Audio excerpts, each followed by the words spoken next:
اعوذ باللہ من الشیطان الرجیم بسم اللہ الرحمن الرحیم۔ دوستو، نبوت مل جانے کے بعد قریب 9 سالوں تک نبی اکرم صلی اللہ علیہ وسلم مکہ مکرمہ میں تبلیغ فرماتے رہے اور قوم کی تربیت اور اصلاح کی کوشش فرماتے رہے، لیکن تھوڑی سی جماعت کے سوا جو کہ مسلمان ہو گئی تھی اور تھوڑے سے ایسے لوگ جو کہ مسلمان نہیں ہوئے تھے لیکن مسلمانوں کی مدد کرتے تھے، اکثر کفار مکہ آپ اور آپ کے صحابہ رضی اللہ عنہ کو ہر طرح کی تکلیفیں پہنچاتے تھے، مذاق اڑاتے تھے اور جو ہو سکتا تھا اس سے درگزر نہ کرتے تھے۔ حضور اکرم صلی اللہ علیہ وسلم کے چچا ابو طالب بھی انہی نیک دل لوگوں میں سے تھے جو باوجود مسلمان نہ ہونے کے حضور صلی اللہ علیہ وسلم کی ہر قسم کی مدد فرماتے تھے۔ لیکن دوستو، 10ویں سال میں جب ابو طالب کا بھی انتقال ہو گیا تو کافروں کو اور بھی ہر طریقے کے کھلے مہار یعنی کہ پوری آزادی کے ساتھ اسلام سے روکنے اور مسلمانوں کو تکلیف پہنچانے کا موقع ملا۔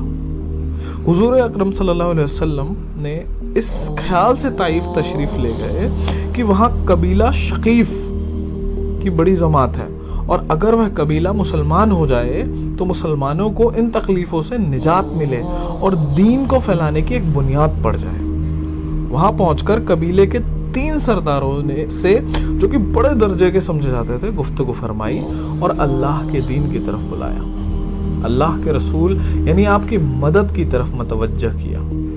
مگر ان لوگوں نے بجائے اس کے کہ دین کی بات کو قبول کرتے یا کم سے کم عرب کی مشہور مہمان نوازی کے لحاظ سے ایک نووارد یعنی کہ نئے آئے مسلمان مہمان کی خاطر مدارات کرنے سے صاف جواب دے دیا اور نہایت بے رخی اور بد اخلاقی سے پیش آئے۔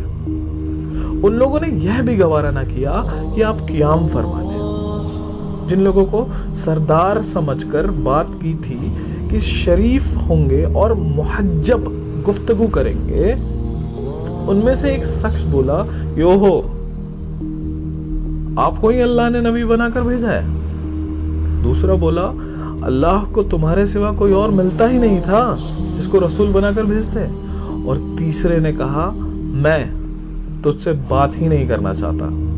اس لیے کہ اگر تو واقعی نبی ہے جیسا کہ دعویٰ ہے تو تیری بات سے انکار کر دینا مصیبت سے خالی نہیں، اگر جھوٹ ہے تو میں ایسے شخص سے بات نہیں کرنا چاہتا۔ اس کے بعد ان لوگوں نے اس طریقے سے برتاؤ کیا اور بعد میں ان لوگوں سے نا امید ہو کر حضور اکرم صلی اللہ علیہ وسلم نے اور لوگوں سے بات کرنے کا ارادہ فرمایا، کیونکہ آپ تو ہمت اور استقلال کے پہاڑ تھے۔ مگر کسی نے قبول نہ کیا، بلکہ بجائے قبول کرنے کے حضور صلی اللہ علیہ وسلم سے کہا کہ ہمارے شہر سے فوراً چلے جاؤ اور جہاں تمہاری چاہت کی جگہ ہو وہاں چلے جاؤ۔ حضور اکرم صلی اللہ علیہ وسلم جب ان سے بالکل مایوس ہو کر وہاں سے واپس جانے لگے تو ان لوگوں نے شہر کے لڑکوں کو پیچھے لگا دیا کہ آپ کا مذاق اڑائے، تالیاں پیٹے، پتھر مارے، حتیٰ کہ آپ کے دونوں جوتے خون سے جاری ہونے سے رنگین ہو گئے۔ حضور اکرم صلی اللہ علیہ وسلم اسی حالت میں واپس ہوئے۔ جب راستے میں ایک جگہ ان شریروں سے اطمینان ہوا تو حضور صلی اللہ علیہ وسلم نے ایک دعا مانگی جس کا مطلب تھا، اے اللہ، تجھے سے شکایت کرتا ہوں میں اپنی کمزوری اور بے کسی کی اور لوگوں میں ذلت و رسوائی کی۔ اے ارحم الراحمین، تو ہی جوفا یعنی کہ کمزوروں کا رب ہے اور تو ہی میرا پروردگار ہے۔ تو مجھے کس کے حوالے کرتا ہے؟ کسی اجنبی بیگانے کے جو مجھے دیکھ کر تشرع ہوتا ہے اور منہ چڑھاتا ہے، یا کسی دشمن کے جس کو تو نے مجھ پر قابو دے دیا؟ اے میرے اللہ، اگر تو مجھ سے ناراض نہیں ہے تو مجھے کسی کی بھی پرواہ نہیں ہے۔ تیری حفاظت کافی ہے، میں تیرے چہرے سے اس نور کے طفیل جس سے تمام اندھیریاں روشن ہو گئیں اور جس سے دنیا کی آخرت کے سارے کام درست ہو جاتے ہیں، اس بات سے پناہ مانگتا ہوں کہ مجھ پر تیرا غصہ ہو یا تو مجھ سے ناراض ہو، تیری ناراضگی کا اس وقت تک دور کرنا ضروری ہے جب تک تو راضی نہ ہو۔ نہ تیرے سوا کوئی طاقت ہے اور نہ قوت. ملک الملک کی شان قہاری کو اس پر جوش آنا ہی تھا کہ حضرت جبرائیل علیہ السلام نے آ کر سلام کیا اور عرض کیا اللہ تعالیٰ نے آپ کی قوم کی وہ گفتگو جو آپ سے ہوئی سنی اور ان کے جوابات سنے، اور ایک فرشتے کو جس کے متعلق پہاڑوں کی خدمت ہے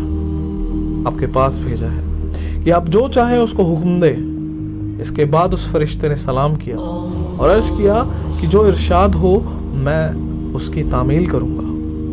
اگر ارشاد ہو تو دونوں جانب کے پہاڑوں کو ملا دوں جس سے یہ سب درمیان میں کچل جائیں، اور جو سزا آپ تجویز فرمائیں. حضور صلی اللہ علیہ وسلم کی رحیم و کریم ذات نے جواب دیا کہ میں اللہ سے اس کی امید رکھتا ہوں کہ اگر یہ مسلمان نہیں ہوئے تو ان کی اولادیں میں سے